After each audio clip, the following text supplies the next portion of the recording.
Humanity always expected that its first alien encounter would involve lasers, shields, declarations of conquest, and possibly someone yelling, "Pew pew," dramatically into the sky. Instead, on a Wednesday morning, statistically the most boring day of the week, the sky split open like a cosmic zipper, revealing an armada of colossal starships glimmering with ominous shades of obsidian and violet. They floated silently above Earth, blocking out the sun in a way that made everyone collectively whisper something along the lines of, "Oh, that's not ideal." News channels exploded into chaos, governments scrambled jets, people screamed, dogs barked for no apparent reason other than to participate in the panic, and the internet did what it does best: create memes faster than the world could fall apart. Within an hour, everyone had forgotten fear, because trending worldwide were hashtags like "Nice Knowing You" and "Alien Wednesday," along with edited pictures of cats wearing laser helmets. But the aliens didn't attack. They simply projected a message onto every screen, billboard, and reflective surface on Earth. A message written in a language nobody understood except for the universal vibe, which was unmistakably, "Prepare for Dominion." General Rourke, commander of Earth's Joint Defense Force, and a man who had fought in 7 wars and 1 disastrous bake sale, assumed this meant war. He activated the Global Defense Protocol and shouted, "This is it. Humanity's greatest battle begins now." But humanity, especially comedians, heard something different: a challenge, an opportunity, an invitation to do something monumentally stupid. And stupid ideas, throughout the history of our species, have always changed the world. Unbeknownst to the generals, presidents, and panicking citizens, the fate of Earth was about to fall not into the hands of warriors or diplomats, but a mismatched group of comedians with questionable life choices and even more questionable coping mechanisms. Earth braced for conflict. The universe braced for confusion. And history braced for its weirdest chapter yet. It started when someone, no one knows who, posted a viral dare online. If they say, "Prepare for Dominion," we should respond with, "Prepare for laughter." The internet, in its sacred duty to never resist chaos, immediately endorsed this idea. Within hours, a global petition formed demanding that Earth send a stand-up comedian as its representative. And because governments had no plan better than panic and hope for the best, they reluctantly agreed. This led to the single most embarrassing emergency meeting in United Nations history. Representatives gathered not to discuss weapons, strategy, or diplomacy, but to vote on who the funniest human on Earth was. The nominees ranged widely. A retired clown from Brazil who only performed for parrots. An Australian improv artist famous for accidentally setting a stage on fire. A British comedian who once roasted an entire royal family live on television. And finally, Jason J. Calder, an American with a wildly inconsistent career and a habit of joking about death in ways that made audiences uncomfortable yet entertained. J. Calder didn't know he'd been nominated until the UN called him. When he answered the phone and heard, "Sir, Earth needs you," he responded, "You must have the wrong number unless the planet needs help avoiding student loan payments." But Earth did need him. Not to fight, not to negotiate, but to perform. Jay arrived at the Global Defense Headquarters wearing mismatched shoes, holding a coffee the size of his own head. General Rourke looked at him with disbelief. "This is our champion," he bellowed. Jay shrugged. "I'm not a champion, sir. I'm a disappointment with a microphone." The general pinched the bridge of his nose and muttered something about quitting after this, assuming he survived. The plan, if one could call it that, was to send Jay to the alien flagship. Why? Because according to Section 14 of the Universal Contact Protocol, written during a conference where half the attendees were drunk, any peaceful cultural exchange must be honored before hostile engagement. This meant the aliens were legally obligated, cosmically speaking, to at least listen to Earth's offering. And so, on a crisp Thursday morning, J. Calder boarded a shuttle, accompanied by a translator sphere, a diplomatic observer, and several thousand terrified prayers. As the shuttle ascended, Jay whispered, "If I die, tell my landlord I'm not paying rent for the afterlife." Humanity watched with bated breath. Anxiety, fear, hope, and utter confusion melded into one collective emotion. Please let comedy save us. The Jorathi Dominion was the single most feared power in 3 galaxies. Their ships were colossal, their technology terrifying, and their fashion sense aggressively metallic. They conquered worlds with ruthless efficiency. No planet had resisted them successfully. So when they approached Earth, they expected the usual routine. Planet panics, leaders surrender, Jorathi take over, roll credits, next system. But something bothered Supreme Commander Vrox. Not the fear of war, not the uncertainty of battle, but the memes. The entire Dominion had intercepted Earth's global communications. They saw jokes, cartoons, parody videos, even a dance challenge titled "Invade This." Vrox, a being with 12 eyes and 0 sense of humor, was deeply unsettled.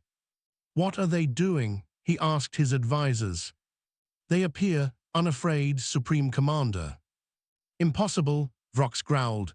"No species has ever greeted our invasion with dancing." Worse yet, Earth invoked Protocol 14, forcing the Dominion to pause military actions and allow a cultural demonstration. Vrox loathed Protocol 14. It had been written centuries ago after the Dominion accidentally conquered a planet whose culture revolved around musical theater. The Galactic Council forced the Dominion to honor cultural exchanges ever since. And now Earth, this chaos-driven world, was demanding to perform something called stand-up comedy. Vrox didn't know what that was, but he assumed it involved standing and possibly weapons. He braced for some kind of psychological warfare display. When J. Calder stepped onto the alien flagship stage, a platform surrounded by 12,000 armored Jorathi soldiers, he saw eyes filled with hostility, suspicion, and confusion. He inhaled, steadied himself, and muttered, "Well, if this kills me, at least I'll have the weirdest obituary in history." The translator sphere hovered beside him, ready to interpret every word into 12 alien dialects. Jay tapped the mic, which made an ominous metallic echo. "Hello, giant alien murder squad," he began. Every soldier simultaneously tightened their grips on their weapons. Jay grinned. "Relax, I'm not dangerous, I'm unemployed." The translator sphere rendered his words across the entire hall. And something happened. A ripple, a twitch, a vibration. A tiny, controlled, highly disciplined Jorathi soldier accidentally let out a sound no alien had ever made before. A laugh. Vrox's eyes widened. "What was that?" "Supreme Commander, I believe it was amusement."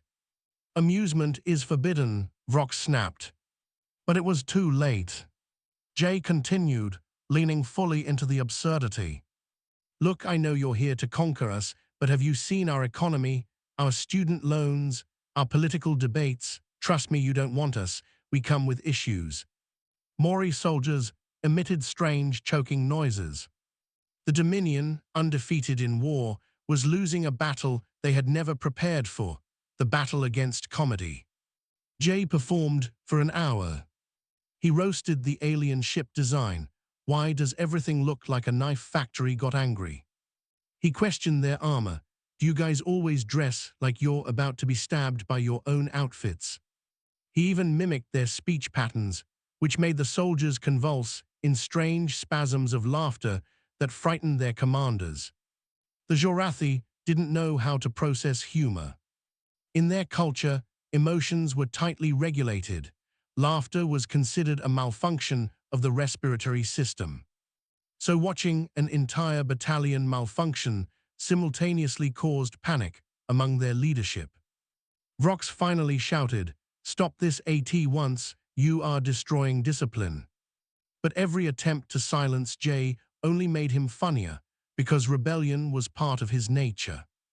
"Oh, I'm sorry," Jay said. "I didn't mean to destroy your discipline, I thought it came pre-broken." That line broke the Dominion. Soldiers were collapsing, dropping weapons, clutching their sides. Some begged him to stop, others demanded more. An alien medic rushed forward, scanning the troops. "Commander, they are experiencing uncontrollable convulsive euphoria." In English, Vrox snapped, "They're giggling." Vrox stared in horror. Giggling was the one thing the Dominion had no defense against. Jay decided to finish strong. "So, in conclusion," he said, "maybe don't invade planets that can make you laugh until your armor cracks." And he dropped the mic. The mic shattered because alien floors are metal, but the symbolism translated perfectly. The Dominion declared an emergency retreat. Not because Earth defeated them militarily. Not because they feared death. But because they feared stand-up comedy. The most humiliating loss in their empire's history. The Jorathi ships fled the solar system in disorganized clusters. Reports indicated that some commanders resigned, others took emotional leave, and one battalion began practicing comedy secretly. Earth rejoiced, not with parades or victory speeches, but with laughter, memes, and videos titled, "Aliens Can't Handle JOKS." General Rourke became an unexpected global icon, mostly due to a viral clip of him face-palming so hard it became a looping GIF used everywhere. Governments held emergency meetings to consider comedy as a recognized national defense strategy. Universities began forming departments in intergalactic humor studies. And Jay Calder became a hero, not just famous, but historic. He insisted repeatedly that he had no idea what he was doing, which the world found inspiring. The Jorathi Dominion amended their war handbook. The new rule read, "Avoid planets with unpredictable humor tendencies." Earth was listed as a Class 5 humor hazard zone, the highest rating possible. Other civilizations sent messages saying things like "respect" and "never fighting you ever." As for Jay, he returned home to find massive crowds cheering for him. He raised his hands and said, "I didn't save Earth, I just told jokes to people who hadn't laughed in centuries." Humanity adopted that line as a motto, inscribing it on monuments, posters, and t-shirts. The world changed that day. Not from violence, not from war, but from humor, from laughter, from the impossible idea that comedy could defeat conquest. And so the story of how Earth avoided annihilation became the first recorded instance of interstellar conflict resolved with jokes. A story future generations would tell with pride, disbelief, and endless laughter. Because in the end, they expected war. We gave them stand-up comedy.